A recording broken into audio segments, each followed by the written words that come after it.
आप सबों को जय मसीह की। परमेश्वर का धन्यवाद देते हैं। एक बार फिर से परमेश्वर ने हमको ये मौका दिया।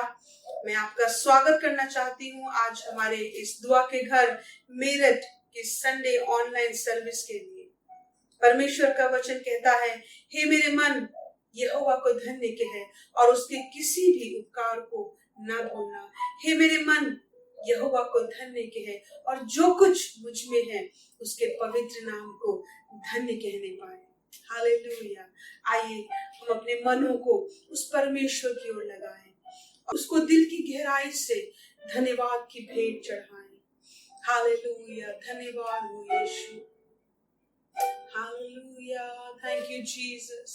सर्वशक्तिमान परमेश्वर, सारे आदर सारी महिमा के योग्य प्रभु केवल आप हैं परमेश्वर। और आज इस सुबह के समय हम आपको हृदय से धन्यवाद की भेंट चढ़ाते प्रभु। हमारे पास आपको देने के लिए कुछ नहीं परमेश्वर, सिर्फ इसके कि हम धन्यवाद का बलिदान आपको चढ़ा सके प्रभु। आपके हर एक आशीषों को, आपकी हर एक भलाइयों को गिन कर प्रभु हम आपको धन्यवाद देना चाहते परमेश्वर। हालेलुया प्रभु। आज के इस पूरे समय को आपके हाथों में समर्पित करते हैं यहोवा। आपकी पवित्र आत्मा हमसे बोलने और बातचीत करने पाए परमेश्वर। सारा आदर सारी महिमा सिर्फ आपको मिले, यीशु मसीह के नाम से मांगते हैं, आमीन आमीन। आइए इस गीत को गाकर हम परमेश्वर की आराधना करें जो बताता है, गिन गिन के स्तुति करूं मैं बेशुमार तेरे दानों के लिए। अब तक तूने संभाला मुझे अपनी बाहों में लिए हुए।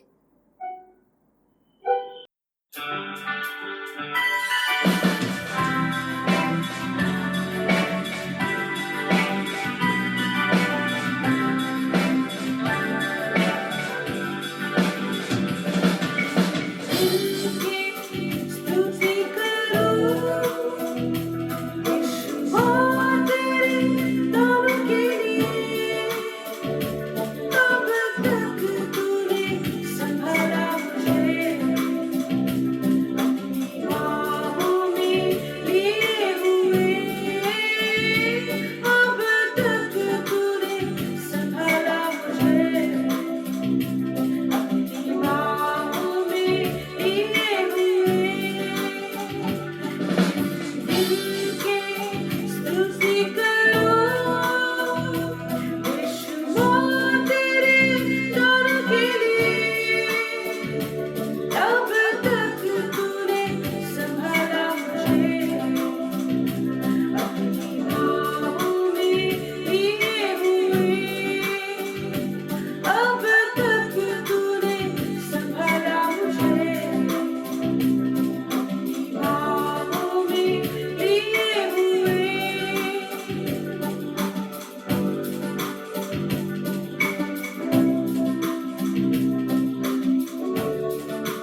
मसीह की परमेश्वर के पवित्र नाम को महिमा मिले। मैं विश्वास करता हूं कि आप लोग सब स्वस्थ हैं, सुरक्षित हैं और प्रभु में आनंदित हैं। आइए आज के मनन के लिए हम लोग निकालेंगे प्रकाशित वाक्य की पुस्तक, उसका 3 अध्याय पद 14 से लेके 22 तक। लदोकिया की कलीसिया के दूत को यह लिख, जो आमीन और विश्वास योग्य और सच्चा गवाह है और परमेश्वर की सृष्टि का मूल कारण है। वह ये कहता है कि मैं तेरे कामों को जानता हूँ कि तू ना तो ठंडा और ना गर्म। भला होता कि तू ठंडा या गर्म होता, इसलिए कि तू गुनगुना है और न ठंडा है और न गर्म, मैं तुझे अपने मुंह में से उगलने पर हूँ। तू कहता है कि मैं धनी हूँ और धनवान हो गया हूँ और मुझे किसी वस्तु की घटी नहीं, और ये नहीं जानता कि तू अभागा और तुच्छ और कंगाल और अंधा और नंगा है।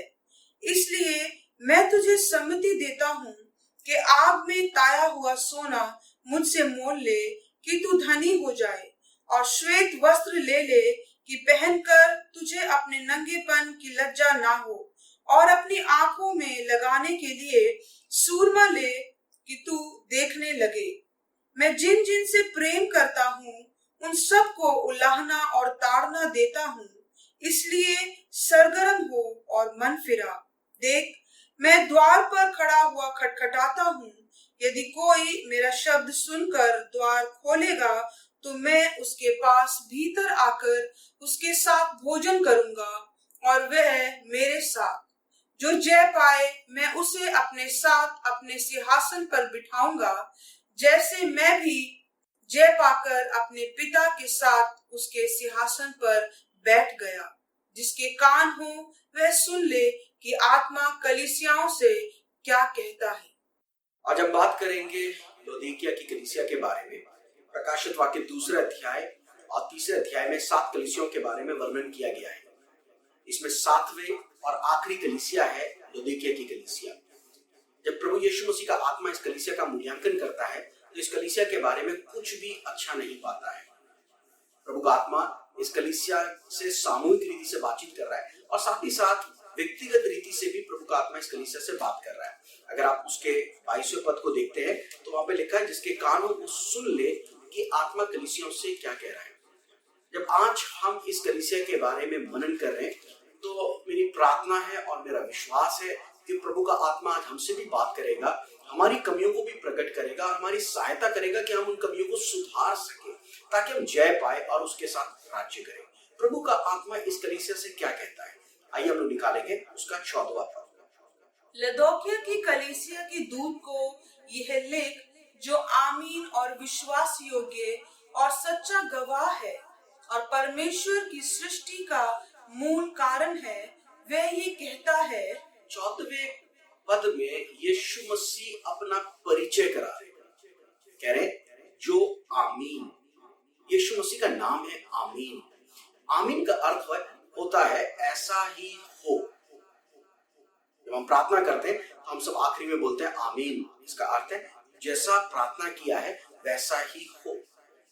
परमेश्वर की बातों और परमेश्वर की योजनाओं का पुष्टिकरण है यीशु मसीह। जो कुछ परमेश्वर चाहता था उसको पृथ्वी पर यीशु मसीह ने पूरा किया और कहा आमीन।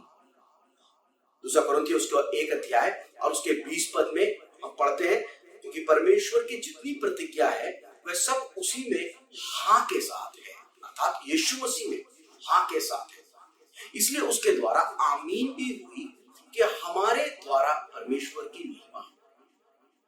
इसलिए अगली बार जब हम आमीन बोलते हैं बड़े विश्वास के साथ बोले, बड़े आदर के साथ बोले, क्योंकि यीशु मसीह के द्वारा वो सारी प्रतिज्ञाएं हमारे जीवन में पूरी हुई है। उसके उस कार्य के द्वारा जो उसने क्रूस में किया है, हम उस प्रतिज्ञाओं के हकदार बन गए हैं। इसलिए उसका नाम है आमीन। उसका दूसरा नाम यहाँ पर लिखा है विश्वास योग्य और सच्चा गवाह। यीशु मसीह विश्वास योग्य है। आप यीशु मसीह पर विश्वास कर सकते हैं, निर्भर हो सकते हैं। वो सच्चा गवाह है। यीशु मसीह ने बोला मार्ग, सत्य और जीवन मैं हूं। यीशु मसीह ने बोला जिसने मुझको देख लिया उसने पिता को देख लिया।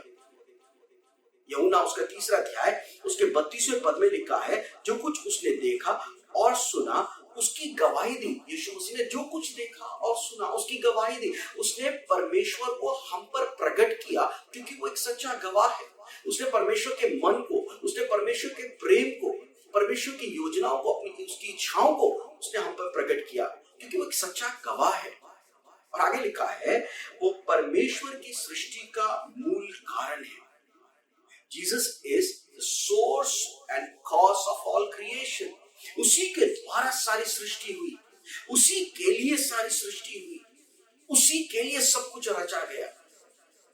कितना अद्भुत है हमारा यीशु। अब ये यीशु जब इस कलीसिया से बातचीत करता है वो कहता है मैं तेरे कामों को जानता हूं। पद 15, कोई भी काम जो तुम करते हो मुझसे छुपा हुआ नहीं है, मैं सारे कामों को तुम्हारे जानता हूं। जब प्रभु कहता है कि वह हमारे कामों को जानता है, इसका अर्थ यह है हम क्या कर रहे हैं, कैसे कर रहे हैं और क्यों कर रहे हैं। प्रभु की ज्यादा रुचि उसमें होता है, मोटिव्स, क्यों हमने इस गीत को गाया, क्यों हमने प्रचार किया। ये परमेश्वर के वचन में लिखा है मनुष्य तो बाहरी चीजों को देखता है पर परमेश्वर मनुष्य के मनों को जांचता है।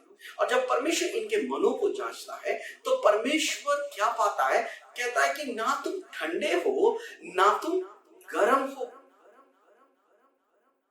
और उसके 16वें पद में लिखा है तुम गुनगुने हो, मतलब बीच में हो। ठंडा मतलब अविश्वासी, जो परमेश्वर के वचन को नहीं मानता, परमेश्वर के वचन के अनुसार नहीं चलता, नास्तिक है। गर्म मतलब जो प्रभु का दीवाना है, विश्वासी है, परमेश्वर के वचनों का पालन करता है, परमेश्वर के वचन के अनुसार चलता है। पर ये बीच की श्रेणी में आता है ये कलीसिया, गुनगुना।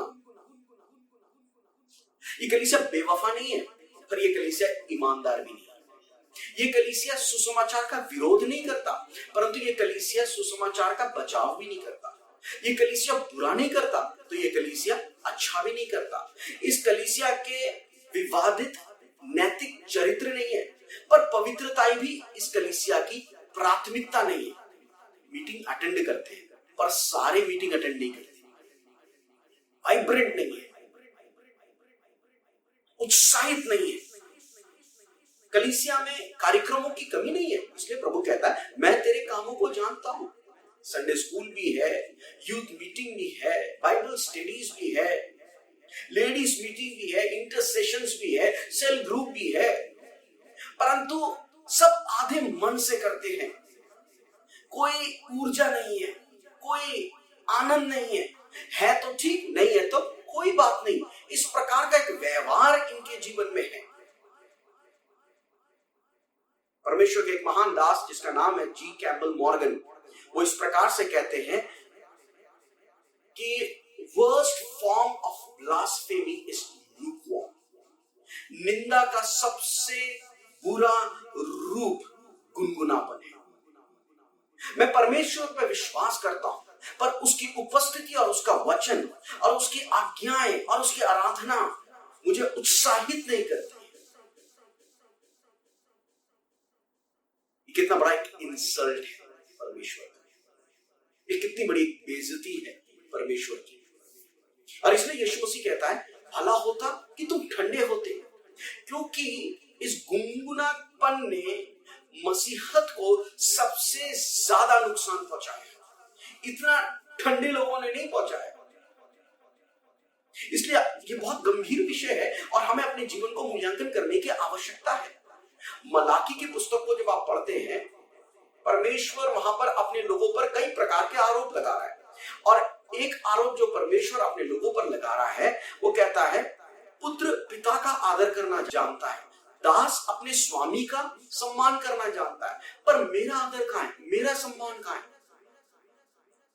जब तुम अंधे जानवरों को बलिदान चढ़ाने के लिए लेकर आते हो, लंगड़े जानवरों को मुझे बलिदान चढ़ाने के लिए लेकर आते हो, ऐसे भेंट तुम संसार के लोगों को नहीं देते क्योंकि तुम्हें मालूम है वो स्वीकार नहीं करेंगे, वो प्रसन्न नहीं होंगे और वो तुम पर अनुग्रह नहीं करेंगे, पर ऐसी भेंट तुम मुझको अर्पण करते हो।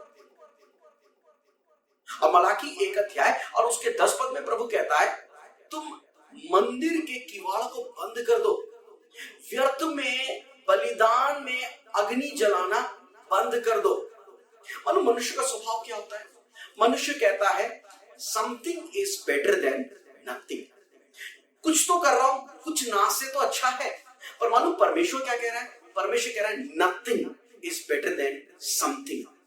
बंद कर दो, मंदिर का दरवाजा बंद कर दो कि तुम ये कहो कुछ तो कर रहा हूं, मुझे नहीं चाहिए। मैं अक्सर एक बात उत्साहित करता हूं और आज मैं बताना चाहूंगा, परमेश्वर को आपके जीवन का प्रथम स्थान चाहिए। अगर आपने अपने जीवन में प्रभु को प्रथम स्थान नहीं दिया है तो प्रभु आपके जीवन में नहीं है, क्योंकि वो जलन रखने वाला परमेश्वर है। ये गुनगुनापन इस कलीसिया के अंदर पाया जाता था, ना ज्यादा गर्म ना ज्यादा ठंडा। और उसका परिणाम मालूम क्या होता है? उसके 17वें पद को पढ़िएगा, आपको पता चलेगा ऐसे लोग जो ना गर्म है ना ठंडा है, उनके जीवन का परिणाम क्या होता है। जी, तू कहता है कि मैं धनी हूँ और धनवान हो गया हूँ और मुझे किसी वस्तु की घटी नहीं, और ये नहीं जानता कि तू अभागा और तुच्छ और कंगाल और अंधा और नंगा है। ऐसी कलीसिया अपनी बढ़ाई करने लगते हैं, प्रभु की बढ़ाई खत्म हो जाती है और अपनी बढ़ाई, सेल्फ ग्लोरिफिकेशन। क्या कह रहे हैं? मैं धनी हूं, मैं धनवान हो गया हूं, मुझे किसी चीज की घटी नहीं है, मुझे किसी चीज की आवश्यकता नहीं है। देखो मेरे चर्च की बिल्डिंग देखो, मेरे चर्च के कर्टन्स देखो, मेरे चर्च के इंस्ट्रूमेंट्स देखो, हमें किसी चीज की कमी नहीं है, हम सब कुछ ठीक चल रहा है। और कई बार हम लोग शारीरिक आशीषों को आत्मिक आशीष के रूप में देखने लगते हैं। मेरे प्रिय, आत्मिक आशीष है वो आशीष है जो आप धन दौलत से नहीं खरीद सकते। इस कलीसिया ने अपना मन और अपना ध्यान सांसारिक वस्तुओं पर लगाना शुरू किया। ये कलीसिया एक मिश्रण बन गई है, ठंडे और गर्म का, आत्मिकता और सांसारिकता। ये कलीसिया नहीं जानते कि ये अभागे हैं, तुच्छ, कंगाल, अंधे और नंगे हैं। आत्मिक रीति से ये गरीब है, फिर भी घमंड से भरे हुए हैं। अगर आप इसके 20 पद पर ध्यान देंगे तो वहां पर लिखा है, देखो मैं द्वार पे खड़ा खटखटाता हूं। प्रभु यीशु मसीह को कहां होना चाहिए? कलीसिया के अंदर होना चाहिए, हमारे परिवार के अंदर होना चाहिए, हमारे जीवन के अंदर होना चाहिए। पर यीशु मसीह कहां खड़ा है? हमारे जीवन के बाहर, हमारी कलीसिया के बाहर। वो द्वार पे खड़ा हुआ खटखटा रहा है। और इसलिए प्रभु कहता है तुम अभागे हो। अभागे का अर्थ है बेचारा, लाचार। क्या होना चाहिए था और क्या हो गया। क्यों ये अभागे हैं? ये तो धनवान है। ये अभागे इसलिए हैं क्योंकि इनके पास यीशु नहीं है। यीशु तो बाहर खड़ा हुआ है। ये तुच्छ है। तुच्छ का अर्थ है जिसका कोई मूल्य नहीं, कोई मान नहीं, कोई सम्मान नहीं। इन्होंने अपनी नमकीन को खो दिया है। ये किसी लायक नहीं है पैरों के नीचे रौंदने के अलावा। कंगाल है, खाली है, शून्य है, सब कुछ दिखावा है, अंदर एक बहुत बड़ा खालीपन है। अंधे हैं, नहीं देख पा रहे हैं। यीशु कहां है? नहीं दिख रहा है। यीशु अंदर है, नहीं दिख रहा है। यीशु मसीह के आगमन के चिन्ह नहीं दिखाई दे रहे हैं। यीशु की महिमा उठा ली गई, नहीं दिखाई दे रहा है। नंगे हैं, सब इनकी लज्जा को देख रहे हैं। प्रभु यीशु मसीह इस कलीसिया के हालत को देखकर बोलते हैं, मैं तुम्हें उगलने पर। एक अनुवाद में इस प्रकार से लिखा है, I am about to vomit you, you made me feel सिक।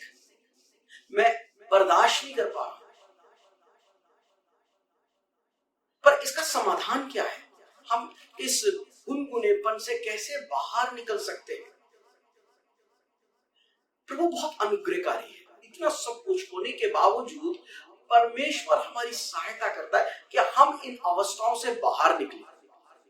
उसके 18वें पद में प्रभु यीशु उनको सलाह देता है। और ध्यान से सुनेगा क्या सलाह देता है। इसलिए मैं तुझे सम्मति देता हूँ मैं तुझे सम्मति देता हूं कि आग में ताया हुआ सोना मुझसे मोल ले, कि तू धनी हो जाए। मुझसे सोना, आग में ताया हुआ सोना तू मुझसे मोल ले ले और तू क्या हो जा, धनी हो जा। और आगे, और श्वेत वस्त्र ले ले, श्वेत वस्त्र ले ले कि पहनकर तुझे अपने नंगेपन की लज्जा ना हो, कि पहनकर तुझे अपने नंगेपन की लज्जा ना हो। और अपनी आंखों में लगाने के लिए सूरमा ले, अपने आंखों में लगाने के लिए सूरमा ले, कि तू देखने लगे। 3 बातें प्रभु कह रहा है, तुम मुझसे ले लो, मोल ले लो, ताया हुआ सोना ताकि तुम धनी हो जाओ, श्वेत वस्त्र ताकि तुम्हारा नंगापन ढाप दिया जाए, तुम लज्जा में ना रहो, आंखों में लगाने वाला सूरमा ताकि तुम देखने लगो। अब सवाल ये उठता है, प्रभु ये तो पहले से ही कंगाल हैं, ये अभागे हैं, परमेश्वर नंगे हैं, ये कैसे मोल खरीद सकते हैं, क्या कीमत इनको चुकानी पड़ेगी।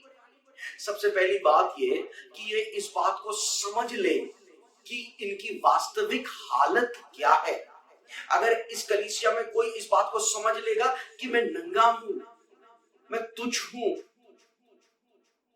मैं कंगाल हूं, मेरी असली अवस्था यह है, और प्रभु मुझे उगल देगा, और अगर वो प्रभु के पास जाए, अपने आप को प्रभु को दे दे, वही प्रभु का मूल्य है, वही है जो कीमत प्रभु चाहता है। जो नहीं जानता, जो नहीं जान रहा, जो नहीं जानना चाहता, जो अभी भी उस बातों में ही रहना चाहता है, उस झूठ का शरण ले रहा है, उसको प्रभु उगल देगा। पर देयर इज एन इन्विटेशन, एक निमंत्रण है। जब अपनी आत्मिक अवस्था की असलियत को देख रहा है, प्रभु कह रहा है मेरे पास आ जाओ। शायद भविष्यवक्ता उसके 55वीं अध्याय और उसके पहले पद में कहता है, सब प्यासे लोगों पानी के पास आओ, जिनके पास रुपए ना हो तुम भी आकर मोल लो और खाओ दाख मधु और दूध, बिना रुपए बिना दाम लेकर जाओ। जस्ट कम, अपने आप को दे दो, मुझे आवश्यकता है, मुझे प्रभु की आवश्यकता है। ये ताया हुआ सोना क्या है? मुझे लगता है ये ताया हुआ सोना हमारा विश्वास है। पहला पत्रस उसका 1 अध्याय उसके 7 पद में लिखा है, तुम्हारा परखा हुआ विश्वास जो आग से ताया हुआ नाशवान सोने से भी कहीं अधिक बहुमूल्य है।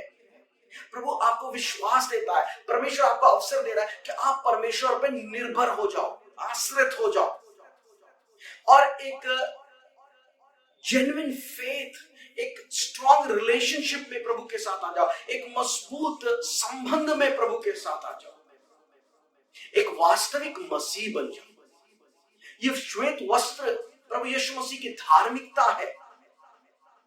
शायद 61वें अध्याय उसके 10वें पद में लिखा है, मैं यहोवा के कारण अति आनंदित होऊंगा, मेरा प्राण परमेश्वर के कारण मगन होगा, क्योंकि उसने मुझे उद्धार का वस्त्र पहनाया है, धर्म की चादर ऐसी ओढ़ी है जैसा दूल्हा फूलों के माला से अपने आप को सजाता और दुल्हन अपने गहनों से श्रृंगार करती है। यीशु मसीह का उद्धार, उसकी धार्मिकता, हमारे स्वभाव में उसकी धार्मिकता, हमारे क्रिया में उसकी धार्मिकता। वो हमारी आंखों को खोलना चाहता है ताकि हम परमेश्वर की सच्चाई को पहचानने लगे, परमेश्वर का ज्ञान प्राप्त करने लगे। उसके 19वें पद में प्रभु कहता है, मैं तुमसे प्रेम करता हूं, इसलिए मैं तुम्हारी ताड़ना करता हूं। मन फिराओ, रिपेंट। रिपेंट मतलब 180 डिग्री में मुड़ जाओ। समझो कि प्रभु को ये काम पसंद नहीं है, तुम्हारा ये व्यवहार अच्छा नहीं लगता प्रभु को। सरगर्म हो जाओ, एक्साइटेड हो जाओ प्रभु के लिए, प्रभु के काम के लिए हमेशा तैयार और तत्पर रहो। अब 20वें पद में प्रभु यीशु मसीह कहता है, देखो मैं द्वार पे खड़ा हुआ खटखटाता हूं, यदि कोई मेरे शब्द को सुनकर द्वार खोलेगा वो खटखटा रहा है। आज इस वचन के माध्यम से शायद वो आपके हृदय के द्वार को खटखटा रहा है, आपके परिवार के द्वार को खटखटा रहा है। क्या आज आप मौका देंगे उस आवाज को सुनने का, और आप अनुमति देंगे कि यीशु आपके जीवनों में आए, आपके घर में आए, आपके साथ भोजन करे, दूसरे शब्दों में वो आपके साथ संगति करे? क्योंकि जब आप प्रभु के साथ संगति करेंगे, आप प्रभु के लिए उत्साहित होना शुरू हो जाएंगे, प्रभु के कार्य के लिए सरगर्म हो जाएंगे। परमेश्वर को निमंत्रण दें, अपने मनों को कठोर ना करें। इसकी आशीष देखिए, चाहूंगा आप उसका 21वां पद भी पढ़ दें। जो जय पाए मैं उसे अपने साथ अपने सिंहासन पर बैठाऊंगा। जो जय पाएगा, जो इन एडवाइसेस को, इन सम्मति को मान लेगा, जो मन फिराएगा, जो प्रभु यीशु के उस द्वार के आवाज को सुनकर उसको अपने जीवन में निमंत्रण देगा, उसके साथ भोजन करेगा, जो अपने गुनगुनापन से बाहर निकल कर आएगा। प्रभु का वचन कह रहा है, कितनी बड़ी आशीष दे रहा है, उसको अपने साथ अपने सिंहासन पर मैं बैठाऊंगा। और जैसे मैं भी जय पाकर अपने पिता के साथ उसके सिंहासन पर बैठ गया। हालेलुया, कितनी बड़ी आशीष प्रभु ने दिया। और अगर हम जय नहीं पाएंगे, अगर हम अपने अभी की अवस्था से बाहर नहीं निकलेंगे, गुनगुने अवस्था से बाहर नहीं निकलेंगे, प्रभु कह रहा मैं तुम्हें उगलने। मैं विश्वास करता हूं परमेश्वर का आत्मा आपसे बात कर रहा है। अपने मनों को कठोर ना करें। प्रभु चाहता है परमेश्वर के लोग सरगर्म हो जाएं। हम संसार से कोई अपेक्षा नहीं रखते, हमारी आशीष संसार से नहीं आती, हम संसार के लिए आशीष है। परमेश्वर ने हमें ठहराया है, हमारे द्वारा परमेश्वर अपनी महिमा को प्रकट करना चाहता है। हमारी लापरवाही परमेश्वर को बेचैन कर देती है। आइए हम अपनी आंखों को बंद करेंगे, प्रार्थना में प्रभु यीशु मसीह को देखिए। अनुग्रहकारी जीवित पिता परमेश्वर, हम बड़ी नम्रता और दीनता के साथ आपकी पवित्र उपस्थिति में आते हैं और धन्यवाद देते हैं प्रभु आज के इस वचन के लिए, जिसके माध्यम से तूने हमसे बात किया प्रभु, और हमें सचेत किया और उत्साहित किया कि हम सरगर्म हो जाए। परमेश्वर खुदावन, हम प्रार्थना करते परमेश्वर कि हम अपने मनों को आज कठोर ना करें, और तेरी सम्मति को ग्रहण कर ले, मन फिराएं और तेरे उस आवाज को सुनकर तेरे को निमंत्रण दे और तेरे साथ संगति और सहभागिता करें, ताकि हम जय पाए और तेरे साथ राज्य करें। हम धन्यवाद देते परमेश्वर जिन्होंने इस वचन को सुना और ग्रहण किया, अपने बहुत आयत से आशीष। इस समय मैं प्रार्थना करता हूं परमेश्वर समस्त भारत के लिए, परमेश्वर तेरे बड़े अनुग्रह को अपने देश के लिए मांगता है। तो बड़ी कृपा अपने हमारे देश पर कर, साथ ही परमेश्वर हमारे प्रदेश पर, हमारे नगर पे परमेश्वर तो अनुग्रह कर। परमेश्वर इन कठिन समयों में परमेश्वर अपने लोगों पर आप अपने विशेष अनुग्रह को प्रकट करें। परमेश्वर आपका हाथ हमेशा उनके ऊपर बना रहे, हर एक जरूरतों की पूर्ति करे, आपकी सुरक्षा उनके ऊपर बनी रहे। परमेश्वर बातों में प्रभु केवल आपके नाम को नहीं, आप बड़े और हम बड़े। इस प्रार्थना को आपके पुत्र प्रभु यीशु मसीह के नाम से मांग, आमीन। प्रभु आप सबों को आशीष दे। मारनाथ।